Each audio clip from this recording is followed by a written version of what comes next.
আজি 12,600টা third grade fourth grade driver চাকৰিৰ কাৰণে 32 লাখ যুৱকে আজি এপ্লাই কৰিছে।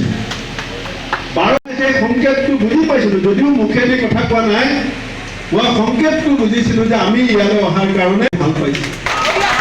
আৰু আজি আমাৰ দুইখন ব্লক কংগ্ৰেছ হাজো আৰু শুৱালকুছি, মই তেওঁলোককো ধন্যবাদ দিম যে হাজো শুৱালকুছিৰ স্বাৰ্থ থাকে, কিন্তু আজি আমাৰ চবৰে দায়িত্ব হৈছে আমাৰ অসমখনৰ ভৱিষ্যতৰ ৰাস্তাটো আমি নিৰূপণ কৰা, আমাৰ ৰাজ্যখনৰ মানুহখিনিৰ ভৱিষ্যতক লৈ আমি চিন্তা আৰু পৰিকল্পনা কৰা।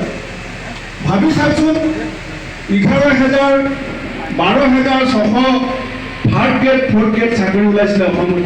এই 15 ছেপ্টেম্বৰত ইণ্টাৰভিউ হৈছিল।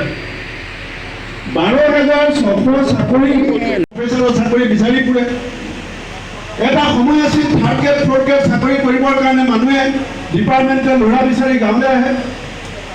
আৰু আজি হিমন্ত বিশ্ব শৰ্মা ডাঙৰীয়াই তৰুণ গগৈ ডাঙৰীয়াক প্ৰশ্ন কৰিছিল যে গগৈ ডাঙৰীয়া, অসমত 24 লাখ নিবনুৱা আছে, এওঁলোকে সংস্থাপন কেতিয়া পাব? আৰু গোটেই অসমৰ যুৱ প্ৰজন্মই ভাবিছিল যে বিজেপিৰ আমোলত যেতিয়া বিজেপিয়ে আমাৰ যুৱ প্ৰজন্মৰ সংস্থাপনক লৈ পেলাই চিন্তা কৰিছে, প্ৰশ্ন উত্থাপন কৰিছে, গতিকে আমাৰ ভৱিষ্যত ভাল হ'ব। বিজেপিৰ সভাপতি JP নাডা ডাঙৰীয়া অসমত সেই সময়ত যিমান মিটিং কৰিছিল, কি বুলি কৈছিল? ৰাইজ মনত পেলাওক, অসম নিয়োগ সৃষ্টিকাৰী সফল কৰাৰ বাবে সভাপতিৰ দ্বাৰা তেখেতৰ আমি সম্বৰ্ধনা জনাইছোঁ। ধন্যবাদ সভাপতি মহোদয়। আমাৰ কৃষকৰ মাটি হস্তান্তৰ হ'ব নোৱাৰে, আমাৰ যেতিয়া চৰকাৰ হ'ব তাৰ কাৰণে এখন কঠোৰ আইন আনিব লাগিব, যাতে কৃষকৰ মাটি কোনো উদ্যোগ কোনো বণিক শ্ৰেণী উদ্যোগৰ কাৰণে লাগিব, কিন্তু সেই উদ্যোগ যাতে কৃষকৰ স্বাৰ্থ সুৰক্ষিত কৰি হয়, এগ্ৰ'বেছ ইণ্ডাষ্ট্ৰী হয়, কৃষকৰ স্বাৰ্থ যাতে সুৰক্ষিত হয়, সেই কথা নিশ্চিত কৰি যাতে হয়। সাম্প্ৰদায়িকতাৰ আশ্ৰয় লয়, তেতিয়াই তেওঁ ঘৃণাৰ আশ্ৰয় লয়, তেতিয়াই তেওঁ বিদ্বেষৰ আশ্ৰয় লয়।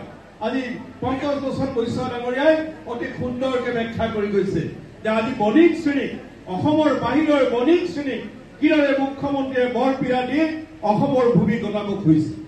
আজি সভাপতি ডাঙৰীয়া আছে, সভাপতি ডাঙৰীয়াৰ লগত আমি আছো, সভাপতি ডাঙৰীয়াকো মই অনুৰোধ কৰিছো যে আমি ভৱিষ্যতে নিৰ্বাচনী ৰণসিঙা বজাই দিলে, দেখুৱাই দিলে যে কংগ্ৰেছ কেতিয়াও দুৰ্বল নহয়, শক্তিশালী। কংগ্ৰেছ দলে যোৱা সময়ছোৱাত ৰাইজৰ সমস্যাসমূহ সন্মুখত লৈ পেলাই আমি যুঁজি আহিছোঁ। আজি মূল্য বৃদ্ধিৰ সমস্যা কোৱাৰ কাৰণে ৰাইজ কংগ্ৰেছৰ ফালে থাকিব নে মূল্য বৃদ্ধি কৰাৰ কাৰণে ৰাইজ বিজেপিৰ ফালে থাকিব?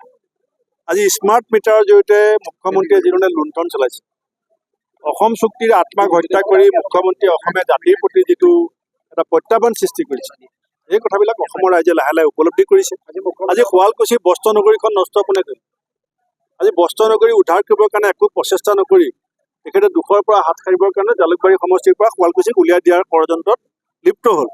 এই কথাবিলাক ৰাইজে বুজি পাইছে আৰু সেইকাৰণে আজি এই অঞ্চলৰ সচেতন সমাজসেৱীসকল আগবাঢ়ি আহিছে। বিজেপি AGP আপুনি দেখিছে বিভিন্ন নেতা কৰ্মী আগবাঢ়ি আহিছে আৰু এইটো অসম কংগ্ৰেছৰ কাৰণে অত্যন্ত গৌৰৱৰ কথা।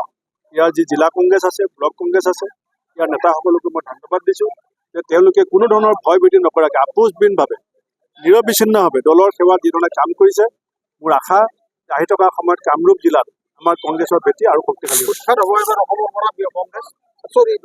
ৰাইজে যদি বিজেপিক উৎখাত নকৰে, আটাইতকৈ বেছি বিপদ ৰাইজৰ হ'ব। আজি 12,600টা চাকৰিৰ বিপৰীতে 32 লাখে এপ্লাই কৰিছে।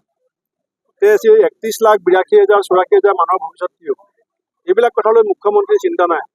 মুখ্যমন্ত্ৰীৰ কেৱল এটাই উদ্দেশ্য, ইলেকশ্যন জিকিবৰ কাৰণে সাম্প্ৰদায়িক বিভাজনৰ ৰাজনীতি, ঘৃণাৰ ৰাজনীতি কৰিব লাগে। আৰু সেইটো অসমৰ ৰাইজে বেয়া পাইছে। উচ্ছেদৰ নামত আমি অহা 20 তাৰিখ আমি এখন সভা দিছোঁ, য'ত আমি আইনগত দিশবিলাক পৰ্যালোচনা কৰিম যে কি ধৰণে যিসকল মানুহক উচ্ছেদ কৰা হৈছে তাত আইনী কি কি বিষয়বিলাক আছে আমি এইবিলাক পৰ্যালোচনা চাওক। আমি কংগ্ৰেছ দলৰ একো স্থিতি লুকাই থোৱা নাই। বিজেপিয়ে কৈছিলে যে 17 তাৰিখে বিজেপি আহিব, 18 তাৰিখে টোপোলা বান্ধিব, বিদেশী যাবগৈ। দিল্লীত বিজেপি আছে, অসমত বিজেপি কেলে নেখেদে যদি বিদেশী আছে?